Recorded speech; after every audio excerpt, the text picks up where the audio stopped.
What is up, guys, and welcome to my review of the latest action horror film titled Werewolves. Now, this is a film that was not on my radar, and then the trailer dropped about a month or so ago, and it looked really cool. It looked really interesting. It looked like The Purge with werewolves. Frank Grillo is the star, always been a fan of him. There was some CGI, but looked like a lot of practical design work was going on with the werewolves.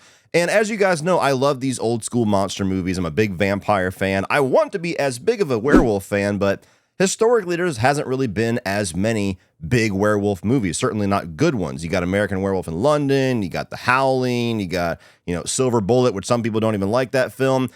And so I am prime. I am ready for werewolves to make a resurgence the way that vampires seemingly have been making a resurgence over the last couple of years. And the basic premise of this movie is that you had this event a year ago where this supermoon turned everybody that was exposed to the moonlight instantly into a werewolf. It was this huge pandemic event.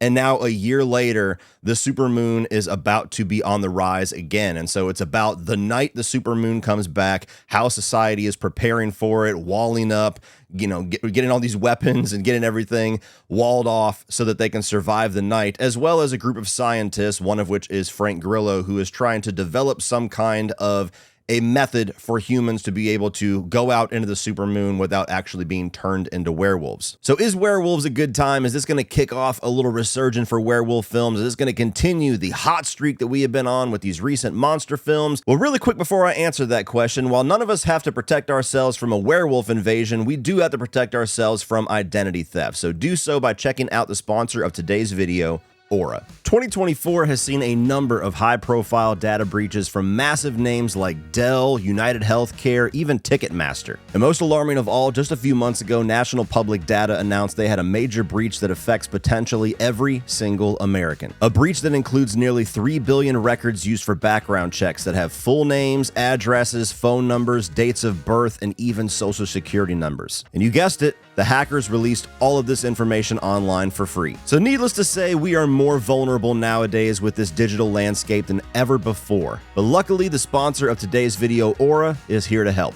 Aura monitors your personal data across billions of data points like the dark web and public court records to keep you alerted about potential identity theft. They even provide you with up to $5 million in identity theft insurance just in case the worst happens. Aura also offers a variety of other features like real-time data breach alerts, a VPN for safe browsing, a password manager, and they'll even submit opt-out requests to the data brokers who are leaking your personal information. I value my privacy, and if you value yours, you can go to aura.com/Cody Leach or click the link down in the video description to start your 2-week free trial today. And thank you so much to Aura for sponsoring today's video. Starting off with the positives, I really enjoyed the creativity at play with this movie's concept. It's really difficult to come up with something unique and different when it comes to vampire films, werewolf films, even slasher films, and all these other subgenres that we've seen just a dime a dozen movies.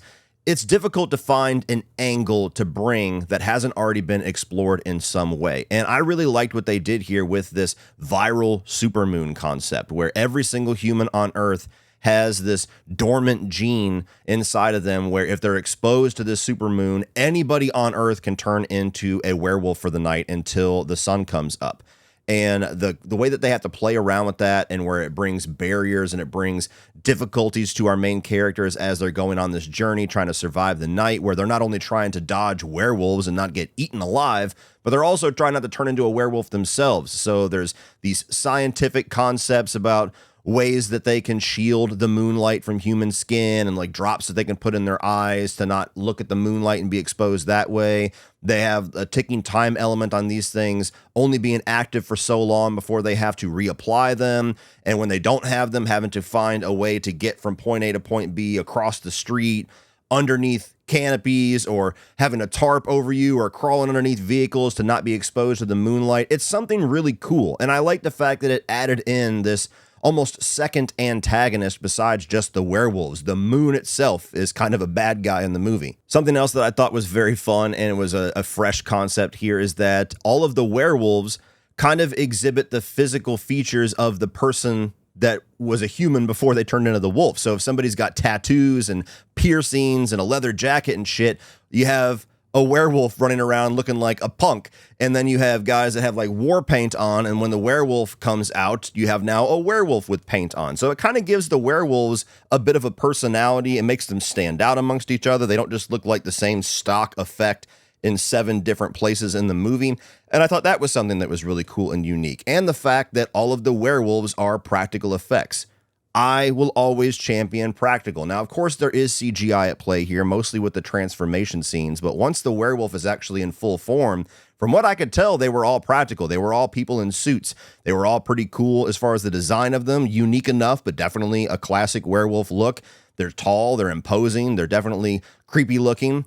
And with that cool factor that the different personalities bring, I just thought that that was a nice old school movie making effect that this thing is championing that I want to see more films do. Of course, I've always been a fan of Frank Grillo. I love the types of movies that he makes. He's right there with like Gerard Butler, where they really seem to focus on just making those mid-budget action thriller horrors that we used to see a lot of in the 80s and 90s and don't see too many of nowadays. Like, they're those actors that just seem to be championing that and trying to bring those movies to life more times than not. So I always enjoy what he brings, whether it's in The Purge, whether it's a small character in Captain America, or some of the movies that he's made with Joe Carnahan. He's just a really fun actor that I think can lead a movie very well. He's got charisma. He's got the badass attitude to him. So seeing Frank Grillo versus Werewolves, you could have pretty much pitched the movie to me as that, and I would have been there. I would have been sold. And I enjoyed his character's motivation. Basically, he has this extended family, his slain brother's family that he is trying to get to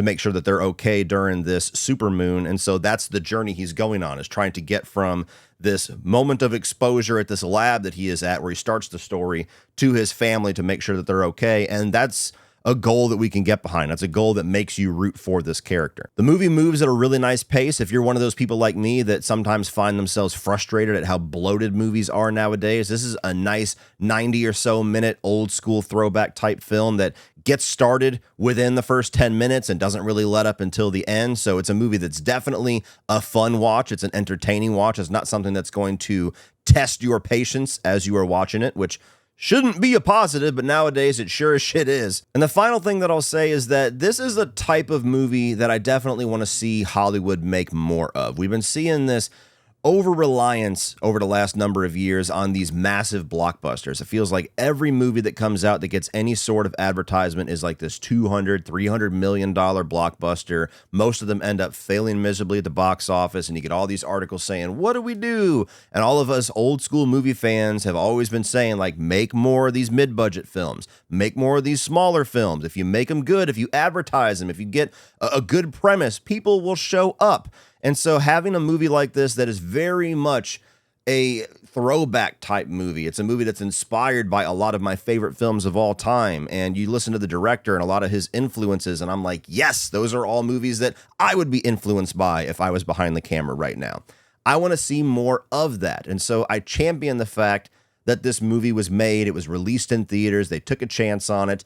And even though I definitely have some issues with it that we'll get into, I wish I liked it more than I did. This is the type of film that I definitely want to see people support and I want to see more of. And I think if this does succeed enough, they do enough here that actually sets up enough where we could get a franchise out of this. I could see them coming back to this and having like a Werewolves Year 3 movie, because there's enough going on with this supermoon concept where they could just go a year later, very similar to how the Purge franchise is. It's the next year's Purge, and explore this concept even more. They could even go back a year to the first supermoon and kind of show the origin of this, what happened when the world had no idea that suddenly that night everybody on Earth that was outside was going to turn into a werewolf. There's a lot of cool potential to follow this thing up, and I hope I get to see it. Now, with that said, I do have some significant issues with the movie, and I'm frustrated that I have those issues. I wish this is one of those flicks that I could tell you, like a movie like Abigail, that I just had this amazing experience and I loved it and I can't wait to watch it again, and please go out, it's so awesome. There's a lot of things that I really enjoyed about this, but there was a lot of things that really frustrated me too. First and foremost, you just have to acknowledge that this movie is incredibly derivative of other films, even just in the fact that pretty much everybody that I have talked to that has been excited for this all grasped the same thing from the theatrical trailer, which is, this is The Purge with werewolves. And I've seen interviews with Frank Grillo, I've seen interviews with the director where they basically said, yeah, we knew that walking into this movie, that we were going to make the Purge anarchy with werewolves. And that concept on paper sounds really cool. It excited me. It interested me. But unfortunately, when you watch the film, it's very much that. It's the Purge anarchy. It's what you would get out of a Purge movie with werewolves instead of psycho killers with some interesting masks.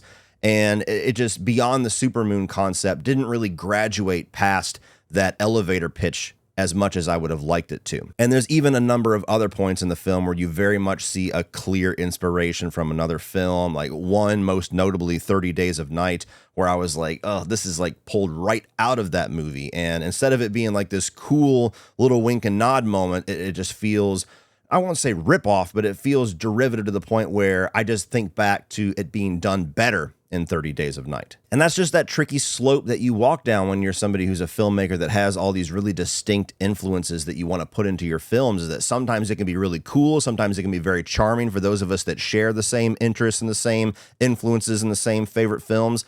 And sometimes it can go too far and feels like your movie's kind of a bit of a greatest hits of all these other concepts. And that's part of the reason why I hope the movie succeeds enough where we possibly get a prequel or a sequel, because I think that there's enough here where you could expand this concept and get away from kind of the Purge with werewolves concept a bit more, expand things out and get a little more unique and creative in the future. This is a good test. This is a good proof of concept.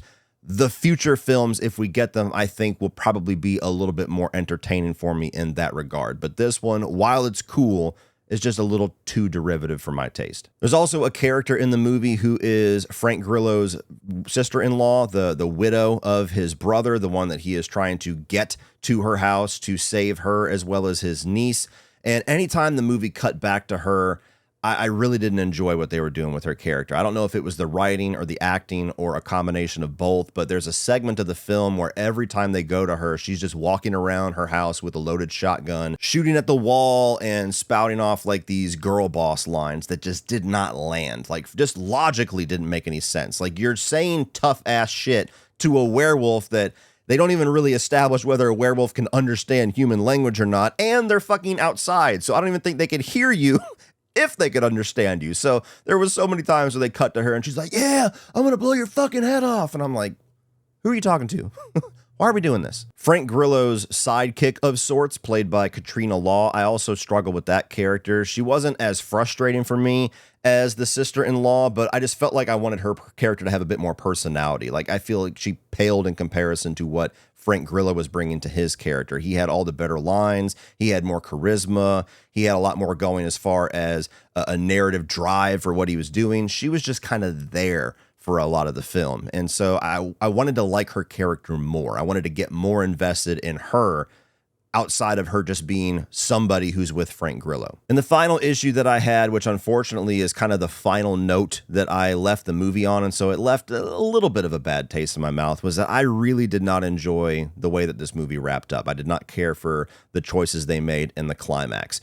And without spoiling anything, they make a decision, or they have a character make a decision that just made no sense to me, because they don't establish at all in the film what is necessary for this character to know and believe for them to make this decision, which I know is going to sound incredibly vague. If you see the movie, you'll know what I'm talking about. They wanted something cool to happen for the climax of their film, and it felt like they had to cheat to get there. It felt like they had to break their own rules to get there. And even after they cheat, the sequence didn't pay off the way that I wanted it to. If the sequence was this highlight of the movie, if it was this badass thing that happened, if I was thoroughly entertained, it was like, fuck yeah, that was cool, I would have been much more willing to forgive some of the bullshit that we were expected to just kind of look past to get there. But since it was a little underwhelming, it just made me focus even more on the fact that they had to cheat just to get an underwhelming climax. So overall, guys, I did have fun with this one. I did enjoy this one overall. I wish I could say that I loved it, but I just had too many issues to go that far with it. But